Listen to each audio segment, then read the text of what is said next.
Bon dia, són 2:15 del migdia, benvinguts al Pensió Completa. Dimarts 24 de febrer que comencem parlant d'una presentació d'un llibre perquè demà dimecres es presenta a l'Espai Betúlia de Badalona el darrer llibre de l'escriptora badalonina Sílvia Soler, un any i mig, i per això l'hem convidat avui al programa. Bon dia, Sílvia. Hola, bon dia, què tal? Un any i mig aquest llibre que tenim aquí, doncs que vol parlar, que ens vol explicar una història d'una família, d'una parella també, de tots els membres que composen aquesta família, no? Exacte. De com veuen ells la seva forma d'independitzar-se, de la vida en general. De la vida en general i sobretot de la vida d'aquests últims anys, que per molta gent ens ha emès un missatge molt clar, que és les coses probablement no seran com esperàveu, diguéssim, no? Això ens ha passat a la majoria. I en el cas d'aquesta família de 6 membres, doncs cadascú d'ells té motius per sentir-se desenganyat, aquesta és la paraula. Hi ha desenganys amorosos, hi ha desenganys econòmics, hi ha desenganys en relació als fills. Cadascun d'ells ens ho explica durant un any i mig, els seguim per veure com intenten adaptar-se a aquests canvis. Parles d'una família normal, d'una parella normal, i el llibre comença amb una frase que són aquestes: centenars de minúscules hostilitats matrimonials. Sí. Explica'm aquesta frase, tot i que ja és prou entenedora. Sí, exacte. Qualsevol que porti molts anys de relació de parella, i especialment si hi ha convivència, sap de què estem parlant. Va ser una arrencada, és a dir, jo em vaig situar davant d'aquesta història que és molt coral, com us deia, hi ha pare, mare i 4 fills. Volia començar parlant de la relació d'aquest matrimoni, que tenen 60 i pocs anys, per tant en fa molts que estan junts, que estan casats, i es prejubilen abans d'hora i aleshores es troben que han de reconstruir la seva relació, no? Tornen a estar moltes hores junts, no hi ha els fills pel mig, no hi ha les feines i no saben exactament com fer-ho. I a l'hora d'explicar com és la relació d'aquesta parella, la manera més ajustada que vaig trobar de definir-la és aquesta, que molta gent em diu, però què vol dir, que no s'estimen i estan junts per rutina? No, jo trobo que s'estimen molt, però en qualsevol relació d'amor de llarga durada hi ha això, centenars de minúscules, l'adjectiu és molt precís, perquè ni tan sols són petites, són minúscules. Mals entesos, desacords, hostilitats matrimonials, etc., no? Que es van acumulant, que cada una d'elles no té cap importància, però que hi són. Fins i tot totes juntes no són suficients segurament per ensorrar la relació, però molesten, sí. Dius al llibre que són com petites pedretes que van a parar dins una capsa i que només en el cas que separessin, que es trenqués la relació, s'obriria aquella capsa i sabrien de quines pedretes a què correspon cada pedreta, perquè si no, ni se'n recorden. Exactament. La Tina i en Jaume, que són els protagonistes, són persones poc rancunioses, són persones que s'estimen, són un home i una dona que s'estimen molt, que tenen moltes raons per estimar-se, però que tenen aquest memorial de greuges, per dir-ho així, ínfim, i que jo sospito, o tenim el dret a sospitar, que si un dia se separessin potser se les tirarien pel cap, o potser no, però jo que ja tinc una edat que he vist moltes separacions d'aquesta mena, sé que hi ha la tentació d'anar a buscar la capseta i tirar-se les pedretes pel cap. Com a retret, no? Sí.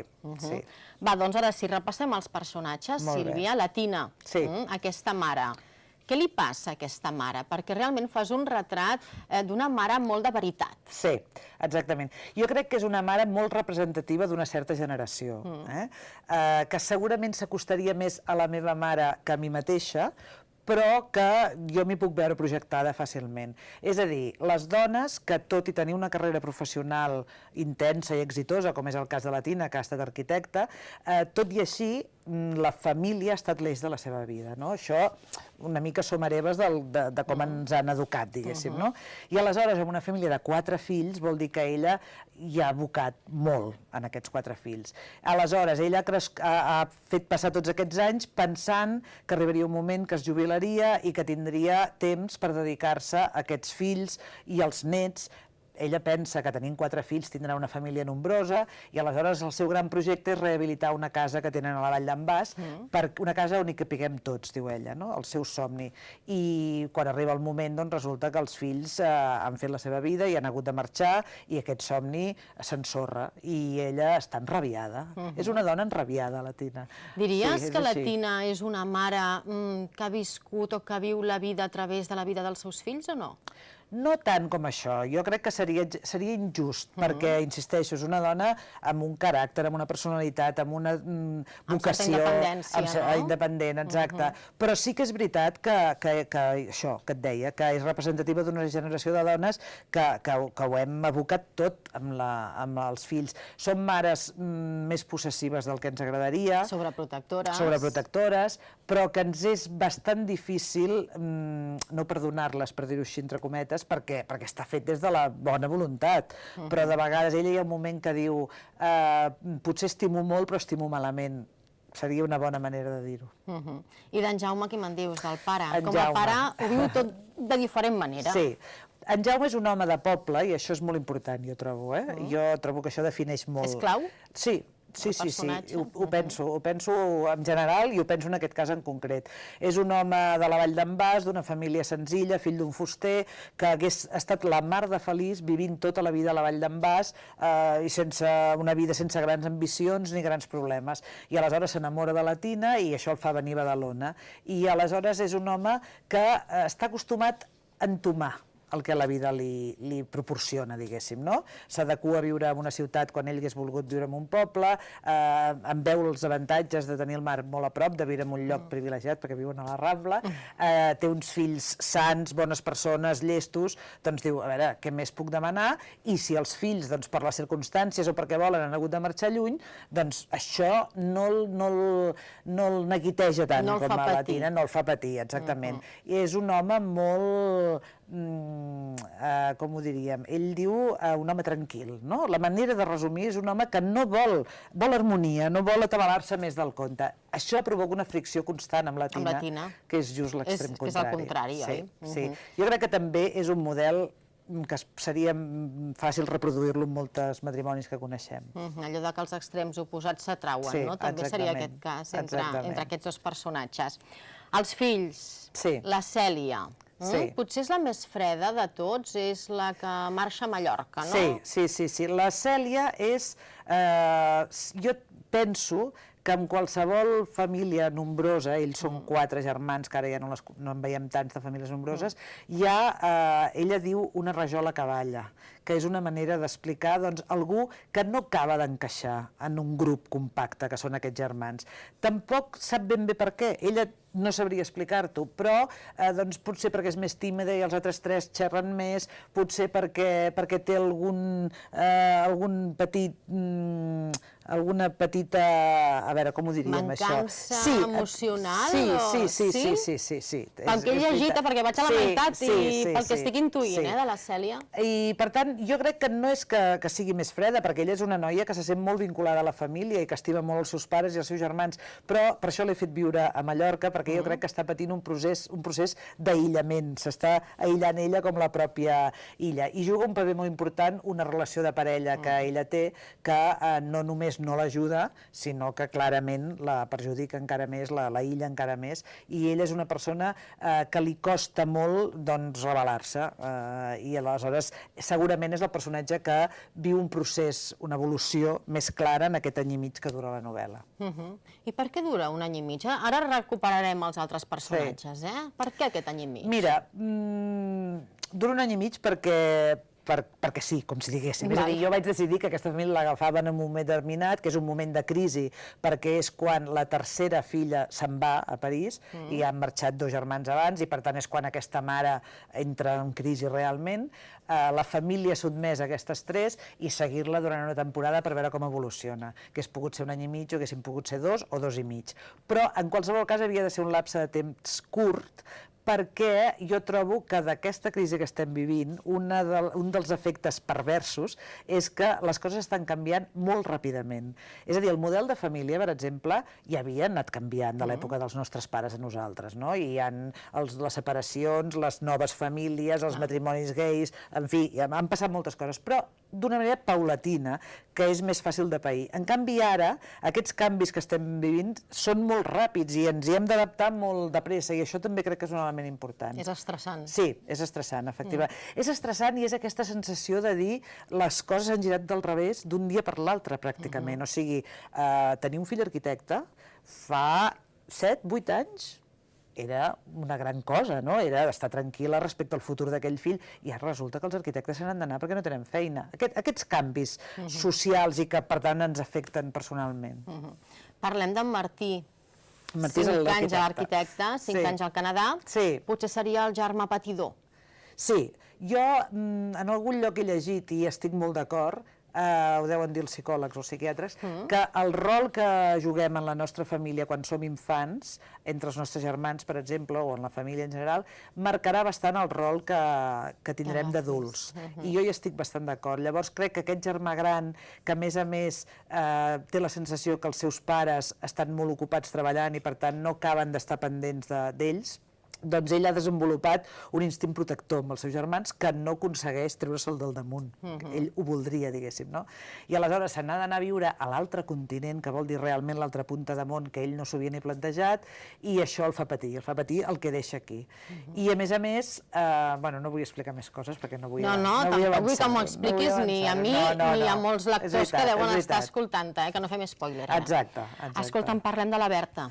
La Berta, a qui li han destrossat el cor. Sí. Diguem que marxa a París potser per retrobar-se ella mateixa. Sí, la Berta per mi és, cadascun d'ells té diguem que representa una reacció davant d'aquesta crisi que estem dient, i la Berta per mi és la reacció positiva i la reacció valenta. Ella té un doble desengany, té un desengany amorós, un triple desengany, un desengany amorós que li faltarà als seus plans professionals i als seus plans vitals, que en aquest cas és tenir un fill. És ser mare. I aleshores ella agafa el problema, el toro por los cuernos, que diuen en castellà, i aleshores diu, doncs me'n vaig allà on tinc feina, m'organitzo una vida diferent i sola i no renuncio a cap dels meus somnis. Això seria ideal. Ella té un caràcter que li permet fer-ho, no? Jo crec que tots voldríem ser una mica Berta, que això no és tan fàcil, però amb ella li surt bé. I ens falta en Roger, a qui la seva mare té martiritzat perquè és surfero i no estudia. No estudia amb arguments, És a dir, jo trobo que és bastant comprensible que aquest nano digui, escolta, els meus 3 germans grans han estudiat carreres, s'han esforçat, tenen uns currículums brillants, perquè els ha servit això. No tenen feina, se n'han hagut d'anar, doncs jo em dedico al que m'agrada, que en aquest cas és fer surf, i esperar que la vida, ell et diu que espera la gran onada, perquè, com tots sabem, aquí a Badalona, moltes onades per fer surf no tenim, i a mi això m'impressiona quan vaig a caminar als matins a veure la platja, veure aquells nois allà instal·lats damunt la taula, esperant, no?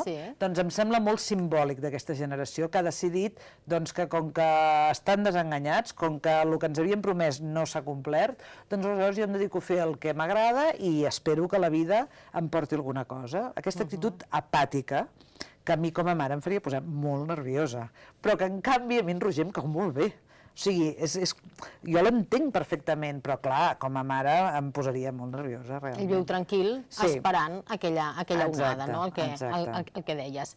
T'has inspirat en algun dels personatges? Perquè ets tan descriptiva que els podem tocar. Persones reals, vols dir? Sí. Amb qui t'inspires? Tu mateixa, per exemple, podries ser algun dels personatges? Mira, m'ha passat una cosa amb aquesta novel·la que m'agrada molt, que és que jo no estic, com t'he dit abans, no estic exactament a la generació dels pares, però tampoc estic a la generació dels fills. Però, en canvi, hi ha motius perquè em senti identificada amb una banda com a l'altra. És a dir, jo em puc veure com a mare preocupada i amoïnada perquè els fills se'n vagin, però a la vegada la Tina em recorda molt la manera de ser mare de la meva mare, molt invasiva i que ens va portar alguns problemes perquè jo era molt independent. Vull dir que m'ha permès una equidistància que m'ha anat bé.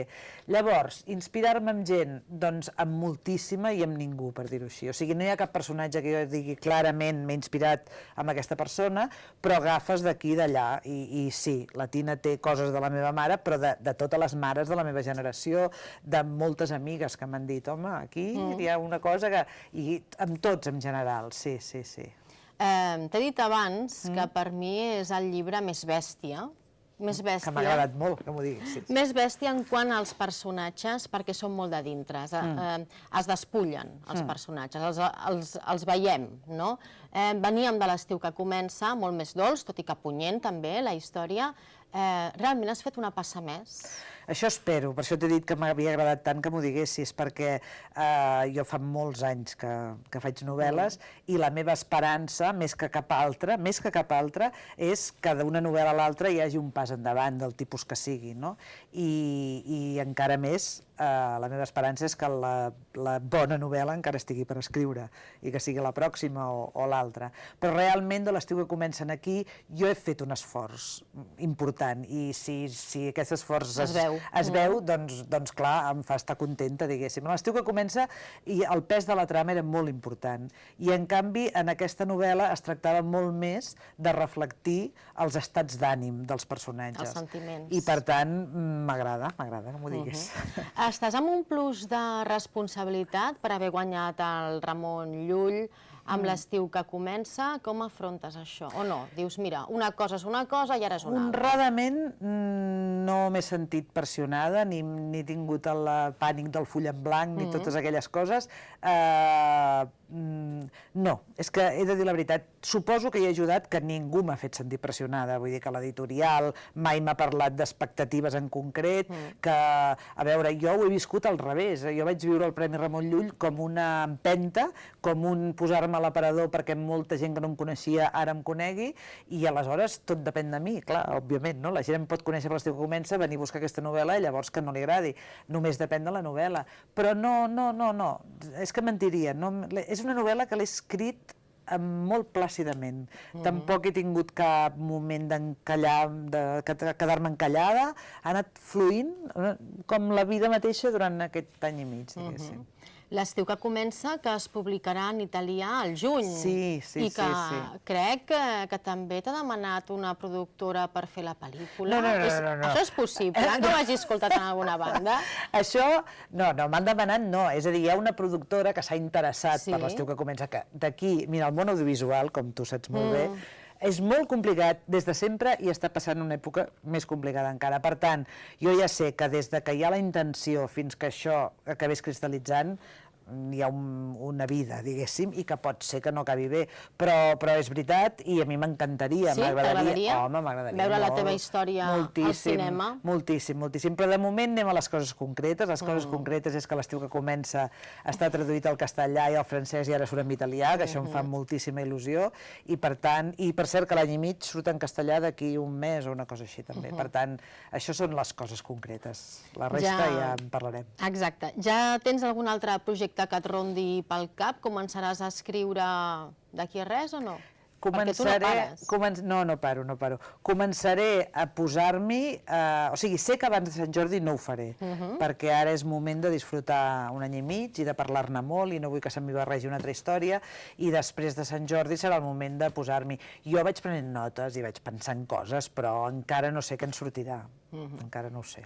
Doncs Sílvia Soler, moltíssimes gràcies per haver-nos acompanyat avui al Pensió Completa. Moltes gràcies. Recordem que demà a les 7 de la tarda, a l'Espai Betúlia, hi ha la presentació d'aquest llibre, un any i mig, que presenta la Lídia Heredia, oi? La Lídia Heredia, que a més de ser una extraordinària periodista, és molt bona amiga i per tant estem disposades a disfrutar-la, aquesta presentació.